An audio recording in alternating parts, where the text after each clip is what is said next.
திருப்பூர் மாவட்டம் காங்கேயம் சட்டமன்ற தொகுதி அதிமுக வேட்பாளர் இன்னசென்ட் நடராஜ் காங்கேயம் வெள்ளக்கோவில் மற்றும் முத்தூர் உள்ளிட்ட பகுதிகளில் தீவிர வாக்கு சேகரிப்பில் ஈடுபட்டார்.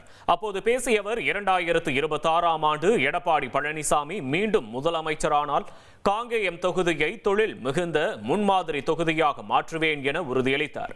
குறிப்பாக இப்பகுதியில் உள்ள அரிசி ஆலைகள் மற்றும் தேங்காய் எண்ணெய் உற்பத்தி ஆலைகளில் சுற்றுச்சூழல் மாசு ஏற்படாத வண்ணம் நவீன நடவடிக்கைகள் மேற்கொள்ளப்படும் என்றும் வெள்ளக்கோவில் நகராட்சியை தாலுகாவாக தரம் உயர்த்த உரிய நடவடிக்கை எடுக்கப்படும் என்றும் அவர் வாக்குறுதியளித்தார்.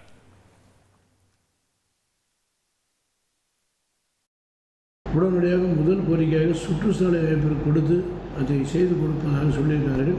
அதேபோல் காங்கேயம் நகரத்தில் இருக்கின்ற அனைத்து பகுதிகளுக்கும் இங்கு கலந்தாய்வு எடுத்து மேம்பாடு கொடுப்பதற்கும் கோரிக்கை வைத்துள்ளோம்.